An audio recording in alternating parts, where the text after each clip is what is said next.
द्वापर युग में चंद्र विजय नाम का एक राजा था। उसकी पत्नी इंद्रमती बहुत ही धार्मिक थी।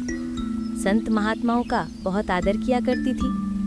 उसने एक गुरु भी बनाया था। उसके गुरुदेव ने बताया था, बेटी, साधु संतों की सेवा करनी चाहिए। संतों को भोजन खिलाने से बहुत लाभ होता है। तीनों देवताओं ब्रह्मा विष्णु महेश की पूजा करनी चाहिए। एकादशी का व्रत करना चाहिए। तीर्थों पर जाना, हरे राम हरे कृष्ण मंत्र का जाप करना चाहिए। बेटी, अगर तू संतों को भोजन खिलाया करेगी तो तू अगले जन्म में भी रानी बन जाएगी और तुझे स्वर्ग की प्राप्ति होगी। जो भक्ति गुरुदेव ने बताई थी, रानी उस भक्ति को बहुत ही दृढ़ता से कर रही थी।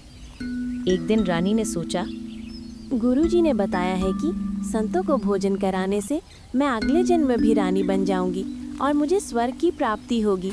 एक काम करती हूँ, मैं प्रतिदिन एक संत को भोजन अवश्य खिलाया करूँगी और मैं खाना बाद में खाया करूँगी, पहले संत को खिलाया करूँगी। इससे मुझे याद बनी रहेगी, कहीं मुझे भूल ना पड़ जाए। उसने ये प्रतिज्ञा मन में ठान ली कि प्रतिदिन एक संत महात्मा को भोजन कराने के बाद ही स्वयं भोजन खाया करूँगी। रानी प्रतिदिन पहले एक संत को भोजन खिलाती, फिर स्वयं भोजन खाती थी। कई वर्षों तक ऐसा ही चलता रहा। एक समय हरिद्वार में कुंभ के मेले का आयोजन हुआ। जितने भी संत महात्मा थे वो सभी गंगा में स्नान के लिए चले गए। इस कारण से 3 दिन तक रानी को भोजन कराने के लिए कोई संत नहीं मिला। बिंदिया, देख तो कोई साधु संत दिख रहे हैं क्या? जी महारानी जी।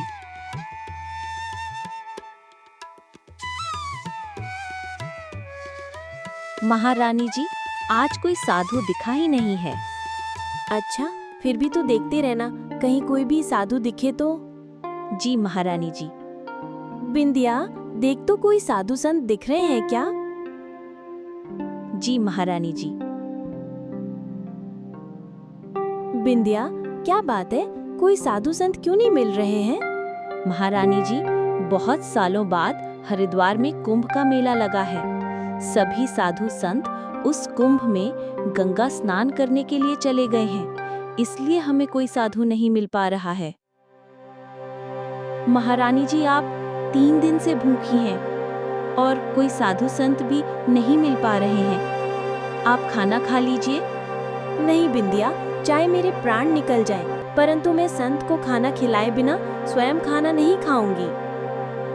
पूर्ण परमात्मा कबीर साहिब जी अपनी प्यारी आत्माओं को इस काल के जाल से निकालने के लिए तरह तरह की लीलाएं करते रहते हैं। कबीर साहिब जी की वाणी है, कबीर सतयुग में सत्सुकृत कहटेरा, त्रेता नाम मुनिंदर मेरा, द्वापर में करुणामय कहलाया, कलयुग नाम कबीर धराया। द्वापर युग में कबीर साहिब जी करुणामय नाम से लीला कर रहे थे। कबीर साहिब जी करुणामय रूप में उस महल के पास पहुंच जाते हैं। चौथे दिन रानी ने अपनी बांदी से कहा, बिंदिया, देख ले कोई संत मिल जाए तो, नहीं तो आज तेरी मालकिन जीवित नहीं रहेगी। बांदी महल के ऊपर से देखती है। कबीर साहिब जी बांदी को महल की ओर ही आते हुए दिखाई देते हैं। बांदी तुरंत नीचे आकर रानी को बताती है, महारानी जी, बाहर एक व्यक्ति सफेद कपड़े पहने हुए हैं और वो महल की ओर ही आ रहे हैं। दिखने में तो साधु जैसे ही लग रहे हैं। आपकी आज्ञा हो तो उनको बुलाकर लाऊं? बिंदिया, तू उन्हें जल्दी से बुला ला। हे महात्मा जी, आपको हमारी रानी ने बुलाया है, कृपया अंदर चलिए। बेटी, रानी ने मुझे क्यों बुलाया है? मेरा और रानी का क्या संबंध? हे महाराज जी, हमारी रानी ने प्रतिज्ञा की है कि प्रतिदिन जब तक किसी संत महात्मा को भोजन नहीं करा देंगी, तब तक स्वयं भोजन नहीं खाती हैं। इसलिए हे महाराज जी, आप चलिए। बेटी, आप तो रानी की बांदी हो। अगर मैं आपके कहने से अंदर जाऊं और कहीं रानी या राजा मुझे देखकर ये ना कह दें कि तुझे किसने बुलाया है, राजा भी मेरे अंदर जाने से नाराज हो सकते हैं। बेटी, संतों का अनादर करने से बहुत पाप लगता है। इसलिए बेटी, यदि रानी को आवश्यकता पड़े तो यहाँ आ जाएं। मैं यहाँ खड़ा हूँ। महारानी जी, वो संत बोल रहे हैं कि अगर रानी को आवश्यकता है तो स्वयं आकर कहे। यदि मैं रानी के बिना कहे अंदर जाऊंगा तो कहीं राजा मुझे देखकर ये ना कहे कि तुझे किसने अंदर बुलाया है। और कह रहे थे कि संत महात्माओं का अनादर करने से पाप लगता है। ठीक है बिंदिया, मेरा हाथ पकड़कर मुझे उनके पास ले चल। जाते ही रानी ने दंडवत प्रणाम करके प्रार्थना की। हे प्रभु, मुझ दासी पर कृपा कीजिए और अंदर चलकर भोजन ग्रहण करिए। बेटी, मैं यही देखना चाहता था कि तेरे में कोई श्रद्धा भी है या वैसे ही भूखी मर रही है।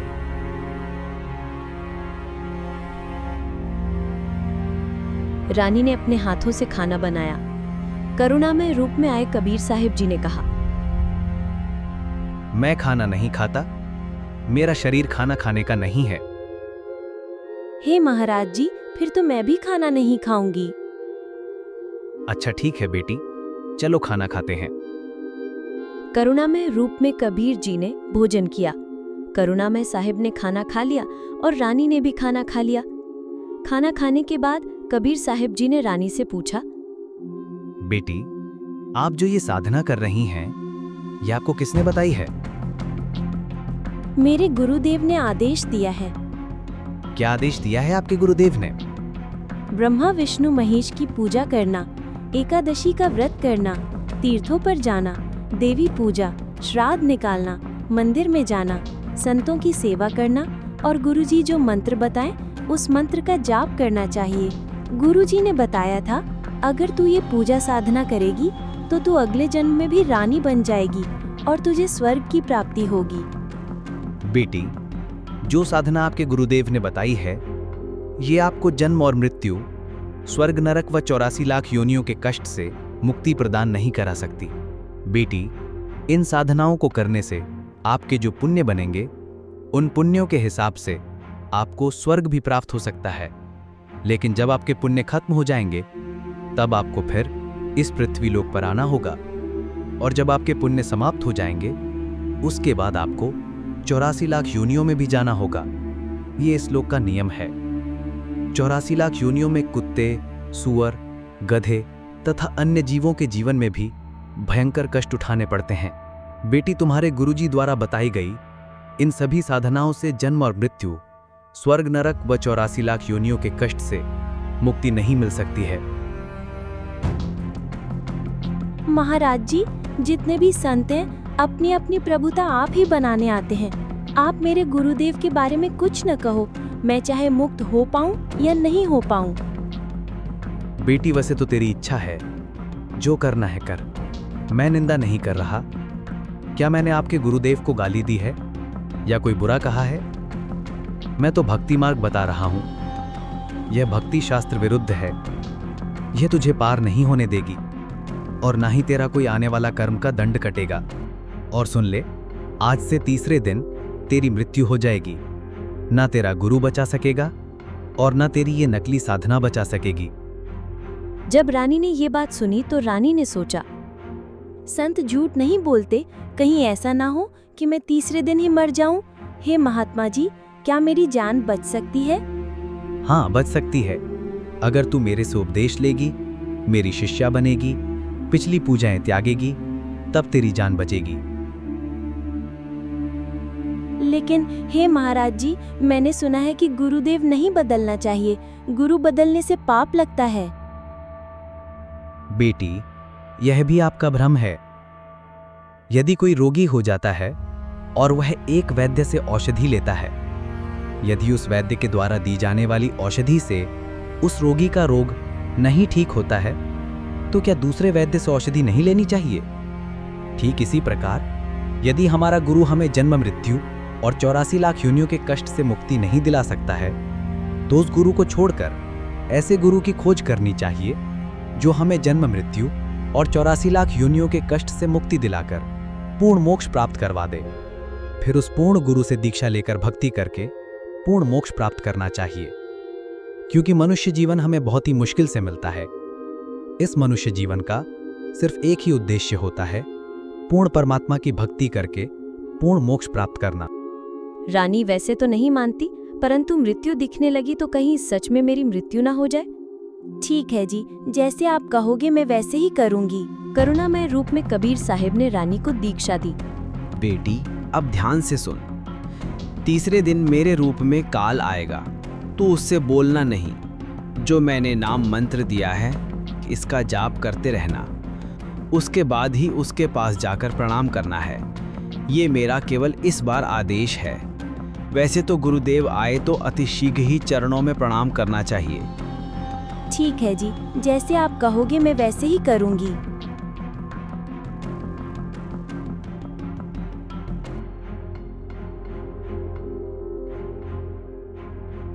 जब तीसरा दिन आया, रानी को तो पहले से ही चिंता बनी हुई थी। श्रद्धा से जाप कर रही थी। तीसरे दिन करुणामय कबीर साहब का रूप बनाकर काल आ गया। उसने आवाज लगाई, इंद्रमती, बेटी इंद्रमती। रानी को तो पहले ही डर था। मंत्र जाप करती रही, काल की तरफ नहीं देखा। 2 मिनट के बाद जब देखा तो काल का स्वरूप बदल गया। काल का जूं का त्यों चेहरा दिखाई देने लगा। करुणामय कबीर साहब का स्वरूप नहीं रहा। जब काल ने देखा कि तेरा तो स्वरूप बदल गया। अरे ये क्या, मेरा रूप तो पूरा ही बदलकर असली काल रूप हो गया है। लगता है इस रानी के पास अवश्य ही कोई बहुत ही शक्तिशाली मंत्र है। रानी, तेरे पास कोई ऐसी मंत्र शक्ति है जिससे मैं तुझे मार नहीं पा रहा हूं? अभी तो तू बच गई है, पर मैं तुझे बाद में देखूंगा। रानी बहुत खुश हुई, फूली नहीं समाई। वो सबसे कहने लगी, बिंदिया, आज मेरी मृत्यु होनी थी। मेरे गुरुदेव ने मुझे बचा दिया। राजा के पास गई तथा कहा, हे महाराज, आज मेरी मृत्यु होनी थी। मेरे गुरुदेव ने रक्षा कर दी। मुझे लेने के लिए काल आया था। मैंने गुरुजी द्वारा दिया मंत्र जाप किया, उसके डर से काल भाग गया। तू तो ऐसे ही ड्रामे करती रहती है। काल आता तो क्या तुझे छोड़ जाता? ये संत वैसे ही बहका देते हैं। रानी के साथ जो घटना हुई उसे कोई भी नहीं समझा। रानी खुशी खुशी अपने कमरे में जाकर लेट गई। कुछ देर के बाद काल एक सांप बनकर फिर से आ गया और रानी को डस लिया। ज्यों ही सर्प ने डसा, रानी को पता चल गया। बचाओ, बचाओ, मुझे सांप ने डंस लिया। अरे कोई बचाओ, मुझे सांप ने डंस लिया। रानी जोर से चिल्लाई। सभी लोग आ जाते हैं। देखते ही देखते वो सर्प घर से बाहर निकल गया। सबने अपनी आंखों से सांप को देखा। अपने गुरुदेव को पुकारकर रानी बेहोश हो गई। उसी समय करुणामय रूप में कबीर साहिब जी वहां आ जाते हैं। हे महाराज जी, ये क्या हो गया? देखिए ना, रानी आंखें नहीं खोल रही है। परमात्मा कबीर जी तो बिना मंत्र बोले भी जीवित कर सकते थे। उनको किसी भी जंत्र मंत्र की आवश्यकता नहीं है, परंतु लोगों को दिखाने के लिए मंत्र बोलकर रानी इंद्रमती को जीवित कर दिया। हे बंदी छोड़, यदि आज मैं आपकी शरण में नहीं होती तो मेरी मृत्यु हो जाती। बेटी, मैं इस काल को तेरे घर में घुसने भी नहीं देता और ये तेरे ऊपर हमला भी नहीं कर पाता, परंतु तुझे विश्वास नहीं होता। तू ये सोचती कि मेरे ऊपर कोई आपत्ति नहीं आनी थी। गुरुजी ने मुझे बहकाकर नाम दे दिया, नहीं तो बेटी तेरे को विश्वास नहीं होता। बेटी, अब जब मैं चाहूंगा तब तेरी मृत्यु होगी।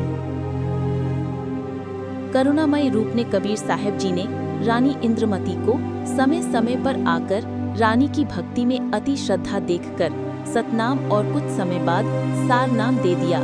करुणामय रूप में कबीर साहब जी रानी के घर दर्शन देने जाते रहते थे तो हर बार रानी प्रार्थना किया करती थी, हे गुरुदेव जी, मेरे पति राजा को समझाओ। मालिक, ये भी मान जाएं, आपके चरणों में आ जाएं तो मेरा जीवन सफल हो जाए। चंद्र विजय राजा से भी कबीर साहब ने प्रार्थना की, हे राजन, आप भी नाम लेकर परमात्मा की भक्ति करो। ये 2 दिन का राज और ठाठ है, ये सदा नहीं रहेगा। फिर 84 लाख योनियों में प्राणी चला जाएगा और उन प्राणियों के शरीर में बहुत ही कष्ट उठाने पड़ते हैं। ये जन्म मृत्यु और 84 लाख योनियों का चक्र हमेशा चलता रहेगा। इसलिए हे राजन, पूर्ण परमात्मा की भक्ति करके पूर्ण मोक्ष को प्राप्त करने के बाद इन सभी दुखों से मुक्ति मिल जाती है। आप भी भक्ति करके अपना कल्याण करवाओ। हे महाराज जी, मैं तो नाम नहीं ले सकता और मैं आपकी शिष्या को भी मना नहीं करूंगा। चाहे सारे खजाने को ही दान कर दे, चाहे किसी प्रकार का सत्संग करवाए, मैं मना नहीं करूंगा। राजन, आप नाम क्यों नहीं ले सकते? हे महाराज जी, मुझे तो बड़े बड़े राजाओं की सभा में जाना पड़ता है। राजन, पार्टियों में जाने में नाम क्या बाधा करेगा? सभा में जाओ, वहां काजू खाओ, दूध पी लो, शरबत जूस पी लो, शराब नहीं प्रयोग करो। शराब पीना महापाप है। मांस आहार नहीं करो, ये सभी महापाप हैं। इन सभी बुरे कर्मों से दूर रहो। गुरुजी, मुझे नाम के लिए मत कहना। ये भक्ति वगैरह मेरे बस की बात नहीं है, मैं नहीं कर सकता हूँ। राजन, नाम के बिना ये जीवन ऐसे ही व्यर्थ हो जाएगा। आप नाम ले लो।